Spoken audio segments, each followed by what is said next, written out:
চিরপ্রতিদ্বন্দ্বী ভিনিসিয়াসের থেকে এবার শেখার ইচ্ছা প্রকাশ করলেন হুলিয়ান আলভারেজ। সেখানে আলভারেজ এবার ভিনিসিয়াসের থেকে ড্রিবলিং শেখার ইচ্ছা প্রকাশ করেছেন। চ্যাম্পিয়ন্স লিগে দেওয়া এক সাক্ষাৎকারে এমনটাই জানান এই আর্জেন্টাইন মাকড়সা। ভিনিসিয়াসের কাছে আলভারেজের ড্রিবলিং শিখতে চাওয়ার ইচ্ছা প্রকাশ নিয়ে বিস্তারিত থাকছে রিপোর্টে।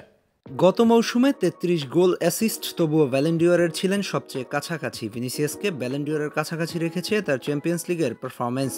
একের পর এক গোল অ্যাসিস্ট তো পেয়েছেনই, সাথে ড্রিবলিং ও গতিতে ছিলেন নজর কাড়া। বিশেষ করে গত মৌসুমের সেমিফাইনালে জোগুয়া কিমিকের মতো খেলোয়াড়কে যেভাবে পরাস্ত করেছেন, তাতেই যেন ভিনিকে নিয়ে উঠে উচ্চধ্বনি, যে কারণে ভক্ত থেকে শুরু করে প্রতিপক্ষের খেলোয়াড়দের মাথায় গেঁথে গিয়েছে ভিনিসিয়াস জুনিয়রের ড্রিবলিং।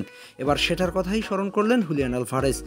ভিনির কাছ থেকে ড্রিবলিং শিখতে চান, এমনটাই জানালেন এই আর্জেন্টাইন স্ট্রাইকার।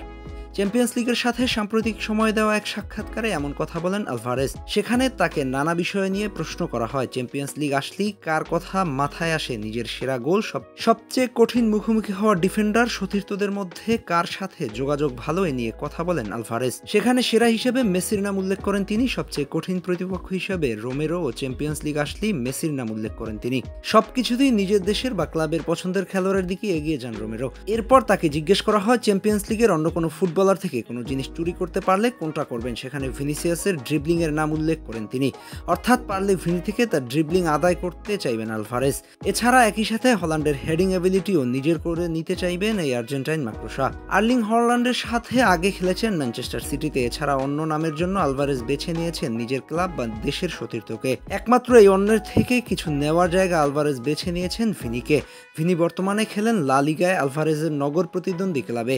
এর আগে ম্যানচেস্টার সিটি ছিল রিয়াল মাদ্রিদের সবচেয়ে বড় ইউরোপিয়ান রাইভাল। অর্থাৎ নিজের যোগ্যতা দিয়ে এর মাঝেও নাম করে নিয়েছেন ভিনিসিয়াস জুনিয়র, যে কারণে ক্লাব ও জাতীয় দলে আবারও মুখোমুখি লড়াইয়ে নামার আগে আলভারেজ স্বীকার করে নিলেন ভিনির প্রতি তার মনোভাব। ড্রিবলিং দিয়ে যে ভিনি আগামী দিনে রাজ করতে পারেন, এটা অনেকের মতো হয়তো আলভারেজও বিশ্বাস করেন, যে কারণে ভিনির থেকে এই গুণটা আয়ত্ত করে নিজেকে নিয়ে যেতে চেয়েছেন অনন্য মাত্রায়।